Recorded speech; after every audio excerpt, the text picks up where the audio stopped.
That is it. We are recording episode 539, No Laugh Track Podcast, here in Minneapolis, Minnesota. Sitting on the stage here at Acme Comedy Company in Minneapolis. That was the voice, that was sounds coming out of the mouth of James Adomian, who, first time we did this was in 2013. Then we waited a whole 10 years to hang out on the stage, and now 12 months later. You see, it's an advancing algebra curve.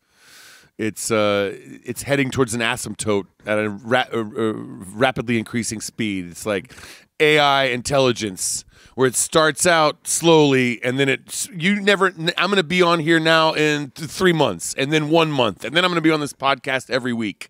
I can't wait till you're my co-host. Yeah. There is a weird sense and then you eventually take over, I think. Boom, boom, boom. The artificial intelligence has become sentient, ladies and gentlemen. Welcome back. Thank you. It's a weird sense of deja vu. I think I was just here exactly like this 1 year ago. Yes, I could tell you. Maybe wearing the same thing. I don't remember. Well, possibly, except that you have left your winter cap off, like you had it on last year. Oh, yeah, it was much colder last year. Much colder last year, and congratulations on timing it where you're in Minnesota, where it's still technically winter, and it's like 60 degrees outside right now. It's ridiculous. Yeah, there is the similarly accelerating pace to the global warming, climate change. Exactly. So by the time you're hosting the show, it'll be an average temp of 115 daily in Minnesota. Tropical Minnesota. It'll be the land of one lake. Yes. One large lake. Uh-huh. I'm looking forward to that. I am absolutely looking forward to that. So we need to talk about how awesome your show is this week. I was here Wednesday. Oh, cool.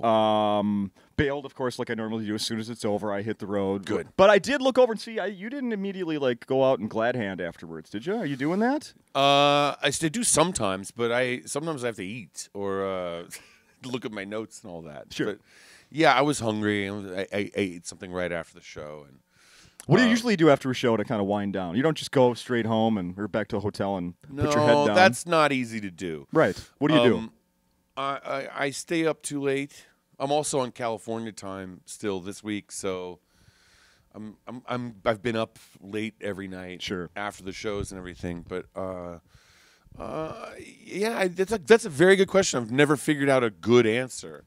The easy answer is that you drink too much, and I have not this week. Your sponsor called, and I was supposed to ask you. I'm trying to manage it myself. But yeah, it's like that's a tough thing because there's a bunch of adrenaline, and it's like the prime time of my day is from 8 to 10 p.m. Right, you just got started. 7 to 10 p.m., something like that. Yeah. And then it's like, well, I gotta do something. Yeah. TV. Bad TV, good TV. Yeah. We need like late night activities for comedians and musicians after their gigs. Right? Yeah. Yeah, there should be something. The more like in the old days, lousy donut shops where you can play chess with somebody. There you go. Trying to think, a way to spend that. Basketball courts. No good at basketball. I would still get picked last. Something that might be healthy, which is hard to do past when the sun goes down. They're like, what do you want, a diner or a bar? Yeah, right? Exactly.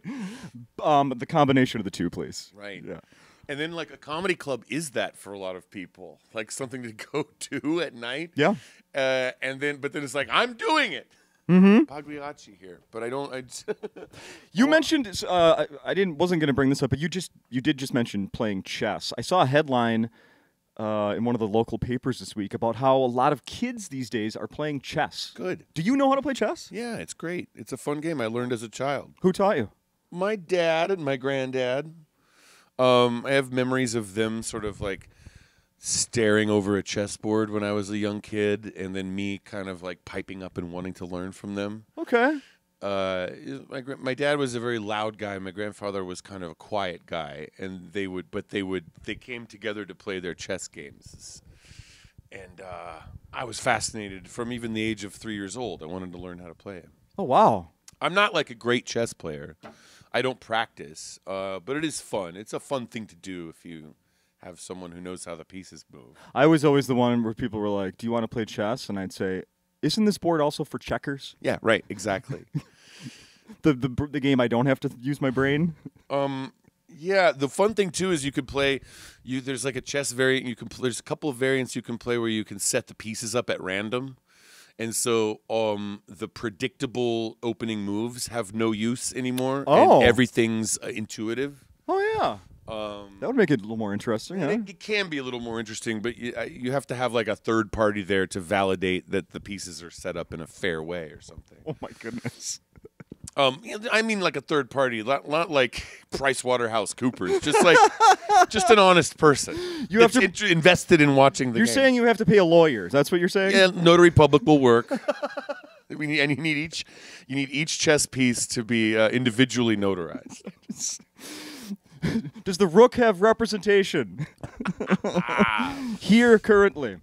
All right, let's talk about how so the set Wednesday night when I was here, hilarious. Absolutely hilarious. I had lunch with a friend of mine today and a comedian actually, and coincidentally we found out we were both here at the show and didn't know. Oh, there you go. Here. I'm like, yeah, like, Wednesday is like the night that like comics and people who work in the restaurant industry come out to the show. Yeah. Yep. Full of comedy dorks are here in midweek. Yes, absolutely. So we found we were both here, and which was weird. But then I said, I was here by myself. My wife couldn't make it. But I was telling him, I'm like, I got home. The first thing I told my wife was I could watch James do the voices of Jesse Ventura and the My Pillow guy. He could go up on stage and do that for an hour straight, and I would not be bored. It would be so entertaining to me. And my buddy, who I said that to today, I was like, yeah, I told my wife that. He goes, the same. I was saying the same thing to my buddy. If I brought the costume, I could do it. I have done an hour as Jesse Ventura before. You have? Yeah. At festivals, I've done it as like a talk show, like a panel show where there's guests to come out and he talks to other people. And then I've done it solo before, of course. I've done Jesse Ventura solo at other shows for 10, 15, maybe 20 minutes. But there was one time in Atlanta. There's always one time in Atlanta. That classic one time in Atlanta. There was one time in Atlanta, and this one he was a little more nationally famous, maybe like 10, 12 years ago. At his, he was everywhere. Yeah. And I think I had just the late show of a stand-up run, and I was like, why don't I? This was a crazy idea I had. I would not do this to ticket purchasers today, but I was like, what if we say I couldn't make the late show and Jesse Ventura did it? And so I did the whole hour show by myself as Jesse Ventura, almost never stopping talking. Just like, you're going to come down here and you're going to expect from me some kind of outline, a one-man show, a story of my life and how I see it. I'm not buying it, and I'm also not offering it for purchase on the market. Let me tell you something, Atlanta. From Peachtree all the way down to Peachtree, this city needs to know what's true. I wrestled down here at the Omni. I went up against... The Omni. It doesn't exist anymore. I know. Oh, nothing better than when you throw in a local references doing one of these characters. It's so funny to me. Oh, yeah. Well, that was fun. I was talking this week about the raccoon. Yes! The St. Paul raccoon. Look, yes! Look, I saw the raccoon. I saw the raccoon. He climbed up a UBS building. That's a UBS. It's a Swiss banking connection. And it was in St. Paul on the wrong side of the river. That should have been the first tip-off to everybody. You're telling me that raccoon didn't know what was happening? You're never gonna see a four-legged animal above the 20th floor. I hunted predators. I know how it works. Jesse's co-star from Predator, Carl Weathers, recently passed away. Yep. When they started... Rip. Yup. I had no... Rip. I thought it was interesting that that 24-hour news cycle of when Carl Weathers passed away, every story I saw, former NFL player. I never knew he played the NFL. It doesn't surprise me, the big athletic guy, but Right. yeah, I knew him from the movies. Yeah, exactly. I knew him from Predator, Rocky. Rocky. Yeah, Apollo Creed. Too bad. I guess it was a long and storied life he led, but what an iconic figure. Uh-huh. It's tough.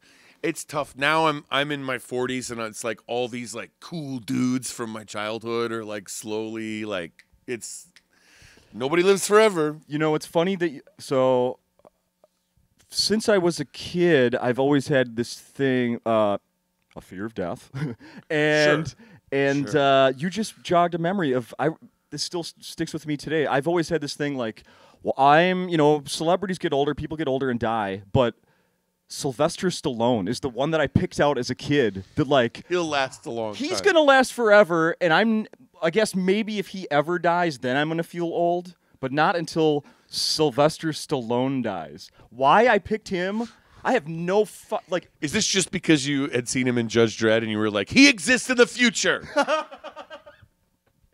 Well, I will say, I was a very naive young boy, and at one point when that Star Trek II came out and the Spock is dead at the end, Gone!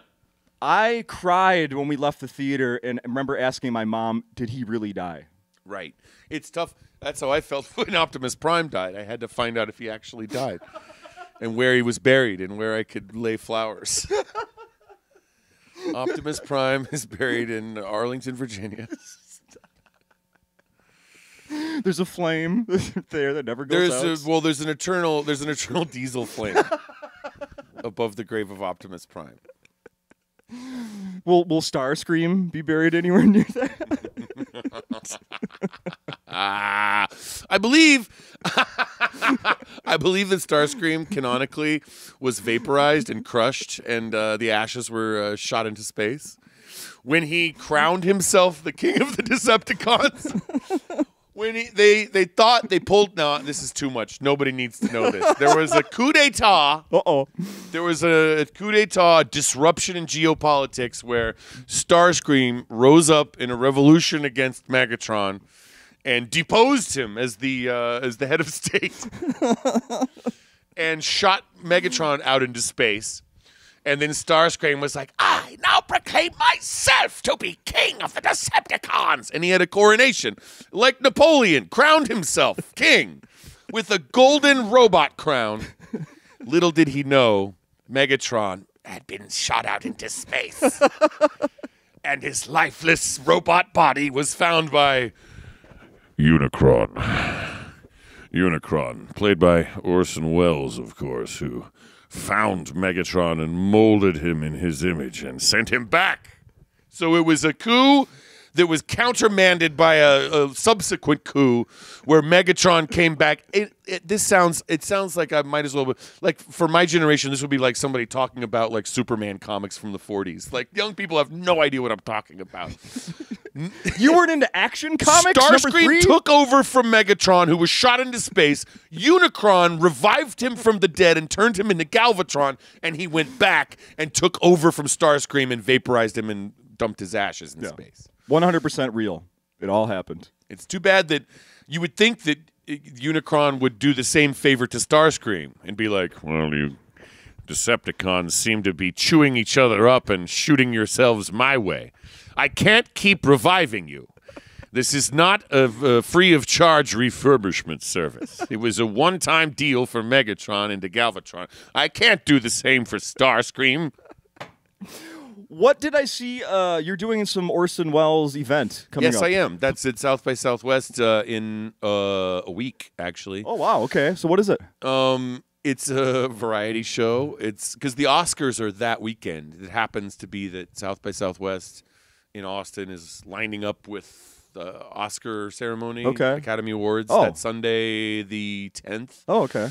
So the Friday before, we're going to do an Oscar preview roast, and I'm hosting it as Orson Welles just because I thought that would be fun to have Orson Welles being like, now, Bradley Cooper, someone explain to me, what is this idea of an Oscar campaign? Because it seems to me that he's perfected it. Genius. So yeah, I'm playing Orson Welles, and then I saw Paul Giamatti's nominated. Will you do? Finally, Paul Giamatti's nominated for something. The poor guy I was dumped on. Hollywood's whipping boy, Paul Giamatti. Dumped on and slapped in the face by every fucking studio. Everybody had a piece of Paul Giamatti. When I was in a television program for HBO and I played John Adams, they put the TV show won an award and they didn't even fucking nominate me. And when they accepted it, he didn't even thank me. I wasn't in the goddamn acceptance speech. Just a fucking donkey out there. And now the worm has turned. Now Giamatti is on top. I'm no longer on the floor getting pissed on by my wife, okay, folks? Now it's Paul Giamatti's turn, all right? And I've got a really fucking good shot this time. I think it's the one. It's the holdovers. And I'm surly, but I've learned to pretend that there's some heart in there. Do you, James Adomian, actually see any of these movies that are nominated? Do you go to movies? I do. You can never see all of them, and I don't really go. I go for neither. My favorite movies are usually not the Oscar-nominated buzz movies, right? Nor are they the big blockbuster superhero movies. Occasionally, I'll see one of those types of movies, but my favorite ones are like. I like the indie, very creative, independent, lower budget movies that are far better than something that would be considered for an Oscar. Sure. I think there's life in independent cinema. I think they take more chances and they tell better stories. And there's no roiling, insane fandom like the superhero movies that's demanding that they make bad movies to satisfy. Sometimes there's like a Marvel movie that I'm like, oh, this is a pretty good movie. Doctor Strange was great, and then I came and I saw the sequel to it, and then there were so many unnecessary crossovers to the rest of the Marvel Cinematic Universe. I don't care about it. I don't want to see it. I already know I'm not going to see most of these movies. I don't need the storylines being all artificially fed into a better movie. And then I read in the entertainment news that the nerds were angry that there weren't enough crossover things in the Doctor Strange sequel. And the problem is there's too many cooks in the kitchen. They're listening to wrong people with bad opinions. Like, why aren't you previewing every movie in all the other every movies? That's not what movies were supposed to be. No. So they've made a lot of the hyper big budget movies unwatchable by design. And if there's something good about it, it's almost like an accident where it slips through. Sure.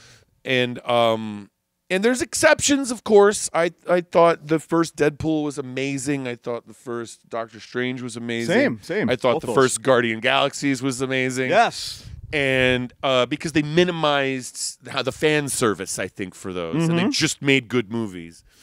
And also, there's Oscar movies I like too, but there's something about an Oscar movie where it's designed to please critics that I do not like. How about, you and I were both, I'm sure the first Batman movie we saw was the one with Michael Keaton, right? Well, I guess on TBS I would have seen the year 1966. The one on TV with the penguin had a submarine that had penguin flippers that propelled it.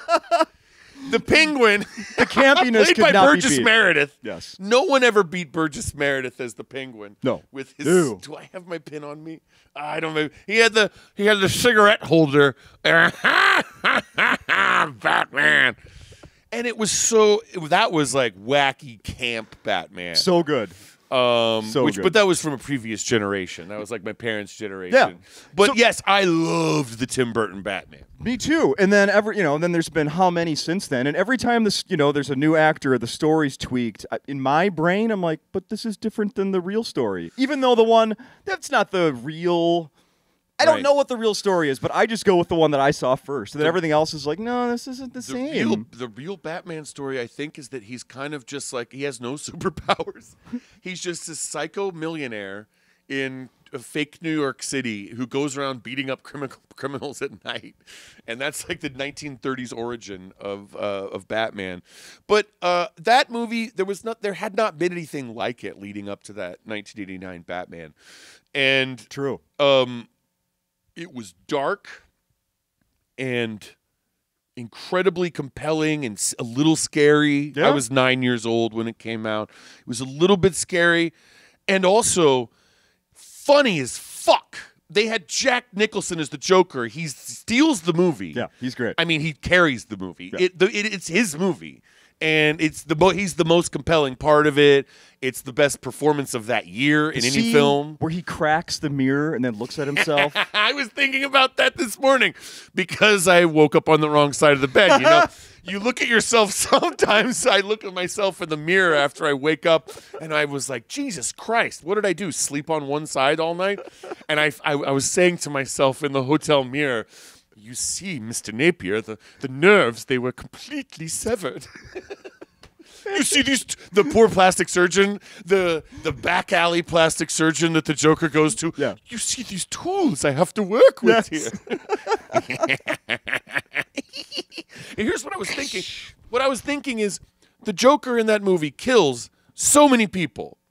He tries to kill everyone, but he kills his girlfriend. He kills his number one lieutenant. Yeah. He kills so many people. He kills like his own goons. He kills like lots of random civilians, news broadcasters. Oh, yeah. The one person that he arguably had an excuse to kill, besides Batman, was the fucking plastic surgeon who messed up his face, and he just laughs and walks out.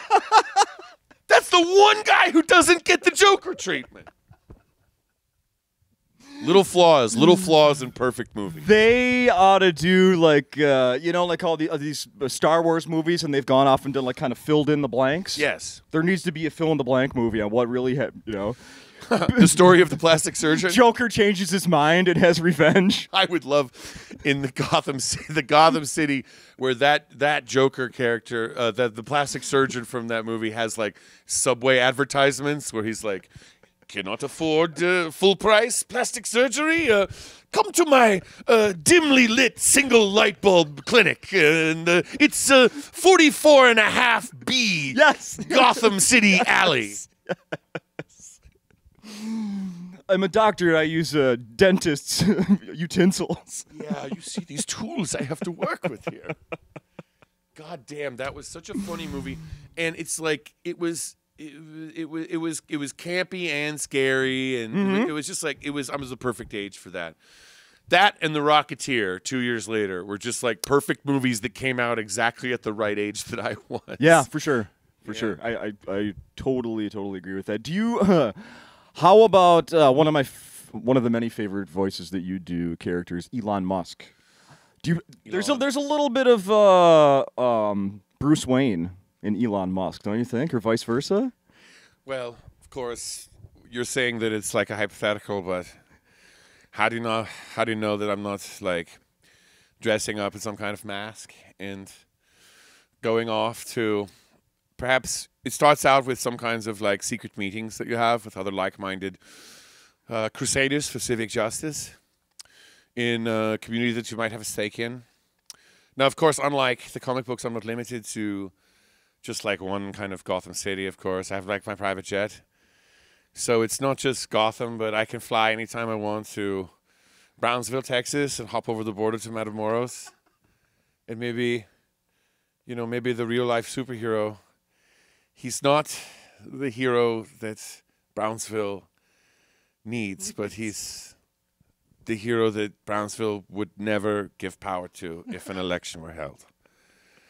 And also, he can cross the border and he can get a little bit of cocaine direct from the source. And then he flies back to California and he flies wherever he wants. He flies to Park City, Utah. He flies to, obviously, the Bay Area and tries to manipulate the elections there. And so it's imagine like a kind of Batman-type character, but he's not limited to any sort of one inherited family fortune. It's like a very dynamic, flexible fortune based on blood diamonds from South Africa that he's very proud of.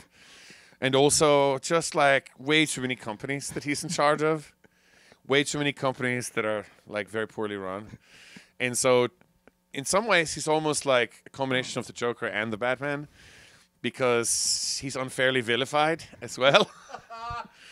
And people always make fun of him, and he decides to get his revenge by forcing everyone to agree that he's funnier than they are and deserves to be part of the club as like just super funny, powerful billionaire guy, you know? Let's see what Earth has to say. Yes. Let's see what the Earth has to say. If you don't like what I have to say, go fuck. What I would say to people who are thinking about buying the tickets this weekend here at Acme Minneapolis, I would say go fuck yourself. Let's see what Earth has to say. I don't need people. I don't need customers of any kind. And we will see. My businesses will speak for themselves. Earth will decide. You have Neuralink. What more do you need? What more do I need? What more do you need, my friend? I saw the Neuralink. How were you pronounce that? It is pronounced with a slight Canadian, South African accent. Neuralink. Of course, I should have known.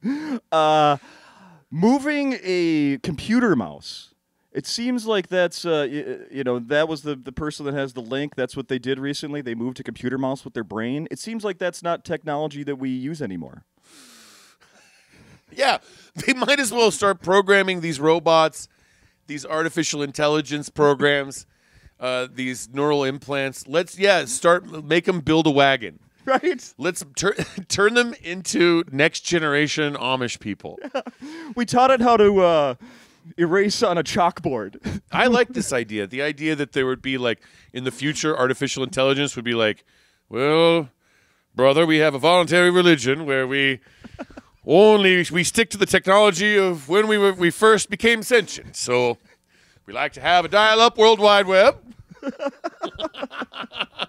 Minesweeper is the only video game we allow to be played. Yes.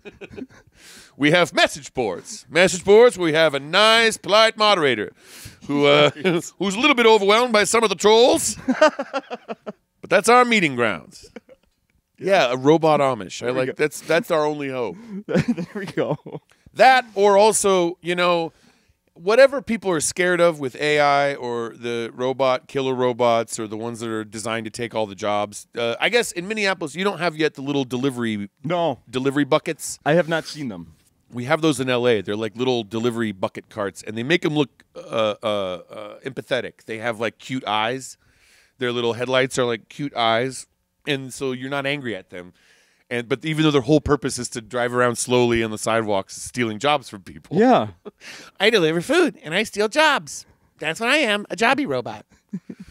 But my eyes make me charming. They're coming. As soon as they figure out snow chains, they'll have those in Minneapolis.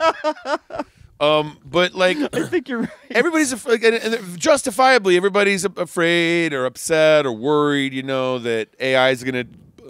AI, of course, the first victim is graphic designers. Let's end the scourge of graphic designers and put that entire industry out of business. That's right. They're coming for everything else. They're already doing a bad job of replacing voiceover artists. But if you're in the business of putting out bad shit anyway, well, who cares? I like bad content. That's what I make the most money on. Bad content. Slap it together. Make a robot do it.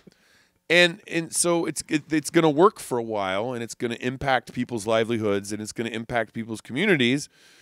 And there's no plan in place. There's already not enough homes for the people that we have in America. That's for sure.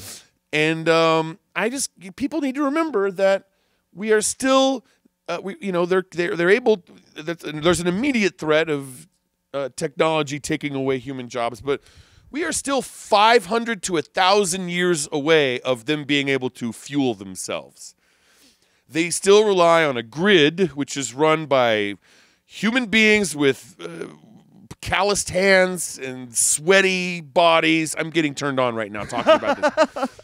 Working people, working human beings who, work at a power plant and maintain the wires and make sure that the robot is coddled enough that it can come for all of our lives and jobs. So there's still a weak point in the whole thing for the next 500 to 1,000 years where you can unplug it or bring down the power grid. They're doing these AI. They use AI to do these deep fakes. They'll have like these, like there was like a not Britney Spears, Taylor Swift doing porn deep fake a few weeks ago. Now they're doing them. There was one with Joe Biden's voice. I heard recently that they were doing it and calling people to get donations. Oh, I thought that was a deep take porn. That would be a lot worse. With Taylor. Joe, but come on, I got a message here for all the Swifties out there. Whoa, whoa, whoa, whoa, whoa, whoa, whoa, whoa! Slow down, Jill. What are we talking about here? I gotta get this belt undone. Everybody's got to come together and calm down, man. Huh? I got long balls, pal. And this is my point. Why have a AI do it when you can have somebody like James Adomian? I mean, yeah, I work on prompts as well. I had a whole podcast where I did that for a year, where it was just conversations of celebrities who would never actually talk to each other, or you wish they would, or you weren't there in the room when they did. Yeah. And they're doing all this kind of shit with AI now, and it's not as good as what a human being could do. Hell no. I mean, maybe it will be eventually if we don't shut down the system, unplug the monsters, or shut down the power grid. I think that the deepfake thing is going to impact this election and worldwide elections. That's the first thing people go through. Mm-hmm. And it'll have a hand in genocidal actions from everywhere, from Gaza to Armenia and Sudan and the Congo. People will start, employ the latest computer technology in this effort as well. Yeah. And that happened in the Holocaust. Of course, IBM computers were used in the Holocaust. Early primitive IBM computers. Oh, yes. That was a quiet scandal. And that'll all. And I think if we get past this first round of the deepfake stuff, let alone setting aside, other uses of artificial intelligence, like giving it a prompt, how can I kill a bunch of people and not have any repercussions come back to me? And the AI thinks of a bunch of good ideas. But just specifically the deepfake stuff, I think it's going to turn people off from the connected internet world, where people are going to realize that, for now at least, the computers only have power on a screen. And so if you're doing something in the real world in an analog capacity, you can avoid it. If it's not being mediated by a screen or a speaker, if you're in the real analog world, and I think there will be I'm hoping for a return to living life, where this happened on a smaller scale when CDs took over and MP3s, and the quality of the sound files was so low by the time everything went to MP3. Much lower sound quality file than a phonograph record. Right. And then people got back into vinyl phonographs. Yeah. And I think you'll see stuff like that, where people will be like, oh, I get it. If I don't have a phone or a computer that's around me all the time, the monster doesn't have as much power. Yeah. I'm proud of you. You're still not on TikTok, correct? Yeah. You're proud of me. Everyone else who has a stake in this is angry at me. I'm sure. But I mean, right. And that's why it's so impressive that you're not there. I know that there's a lot of people who would enjoy some of the things I do, and probably eventually I will have to get on TikTok or whatever successor to it, whatever Starscream dethrones it. Exactly. TikTok is no longer the ruler of the vertical videos. I, Starscream, am now your content master. I crown myself. I never liked vertical videos. This is a bit that I'm not doing during this. This is a James ranting at a bar show bit, not at a weekend headlining set with ticket purchasers. Oh, okay. But I never liked the vertical video stuff. When it came out 10, 12 years ago, I thought, oh, for sure this will be a fad because it just looks bad. Movies are good, and because that's the way the human field of vision works.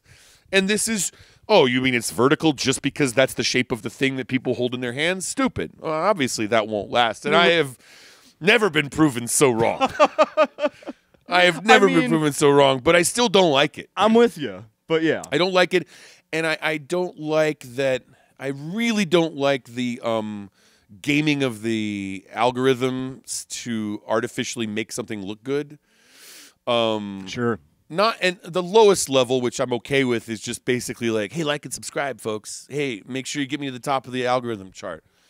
I never did any of that and never liked it. And then there's other people playing all kinds of like search engine optimization games and so forth, tricking people into, no, don't look at the best thing, look at my thing. Yeah. And so there's a whole multiple generations now where not the thing that is best, but the thing that is most cleverly forced into your face is the most popular thing.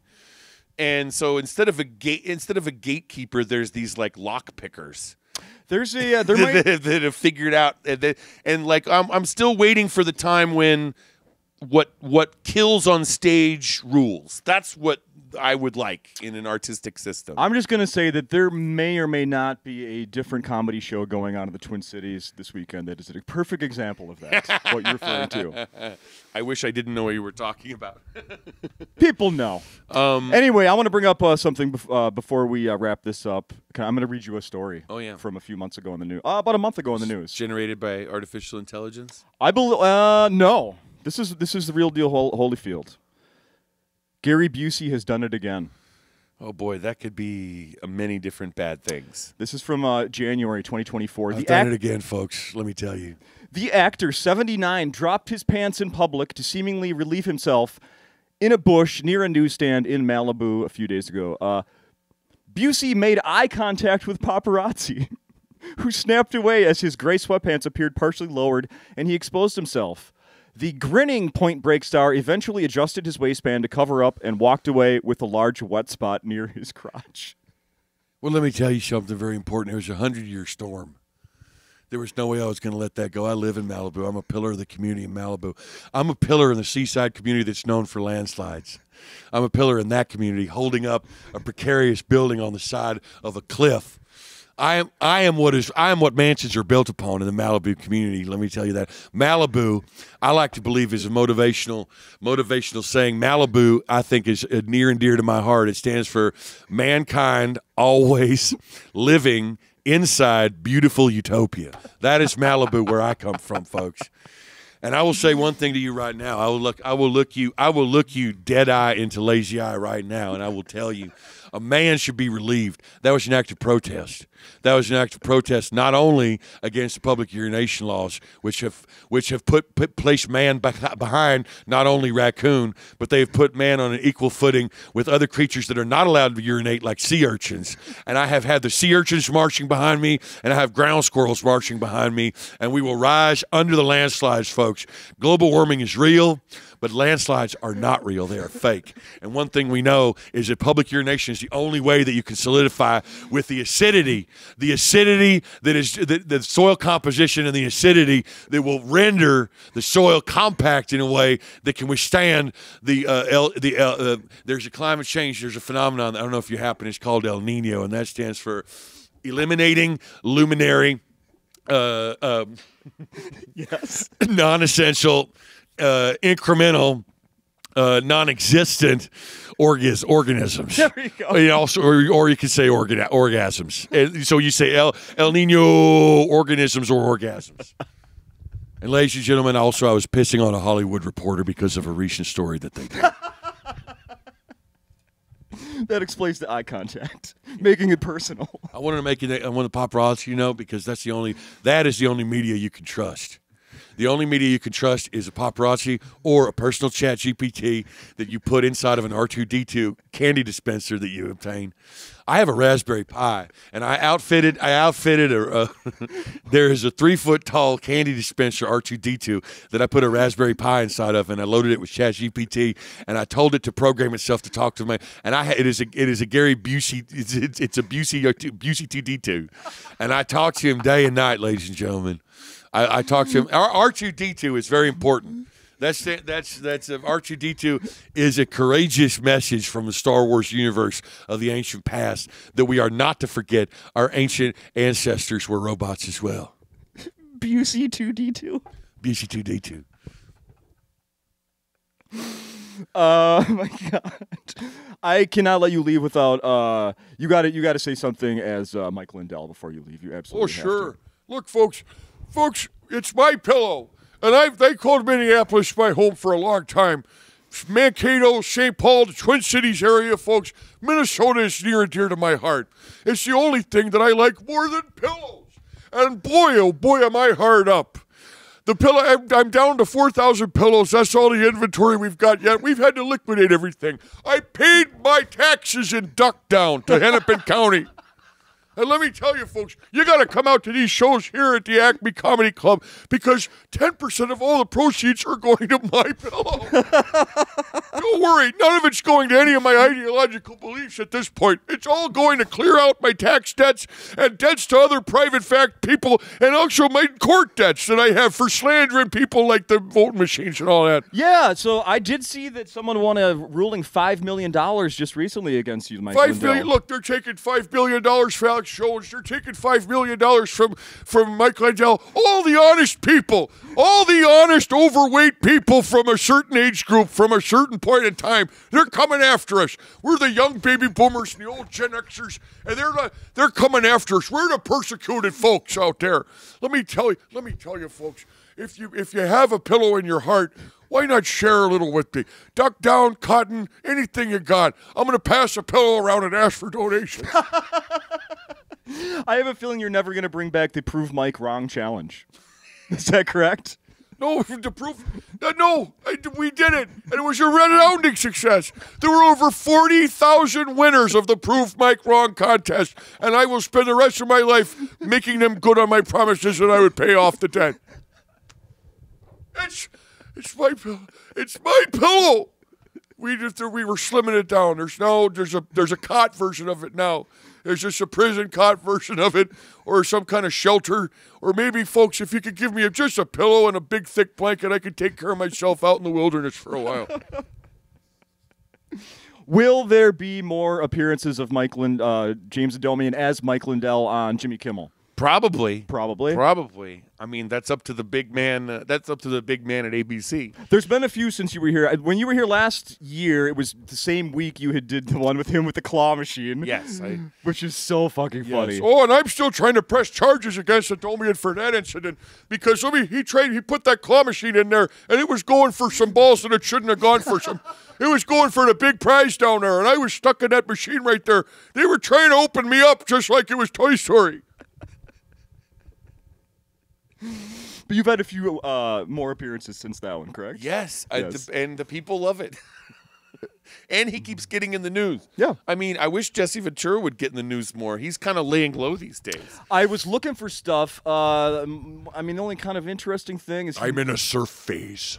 He may have some marijuana, like Jesse Ventura strain, coming out at some point, which could be good. Yeah, right? Great. Yeah. Big surprise. The label is going to have a tie-dye image on it. It'll look like a tie-dye image. Here's the big mind blower. It'll be reminiscent of a Jimi Hendrix album cover. Nobody sees that coming, Mean Gene. Nobody. Oh, fucking priceless. Absolutely priceless. I ain't got time to get high. Take two. I ain't got time to weed. There you go. There it is. Give me a percentage, Governor, if we can, please. If you haven't thought of it already. You recorded a special since the last time you were here. Yes, I did. When will that be available? Do you have a date? Do you have a location? If it was up to me, it would be out right now. We're actually it's finished. It's about to come out. I'm guessing I wanted it to come out in April, but I think it's probably going to come out in May. Okay. There's not a set release date yet, but it's coming out with 800 Pound Gorilla. Fantastic record label and stand-up special production company out of Nashville, Tennessee. They've done a lot of the best specials in the last few years. Yes. From Eddie Pepitone to Kyle Kinane's recent specials, 800 Pound Gorilla. Yeah, just this week. Yeah. And recorded here. Yeah. My special is called Path of Most Resistance. It's on 800 Pound Gorilla. It was recorded in Los Angeles, and it's some really fun stuff. And There's a lot of extras, too, because I actually did an hour and a half. So there's going to be a lot of free stuff that comes out ahead of time, and then the special is going to come out, and I'm very proud of it. And this is why you're going to join TikTok. They're probably going to force me.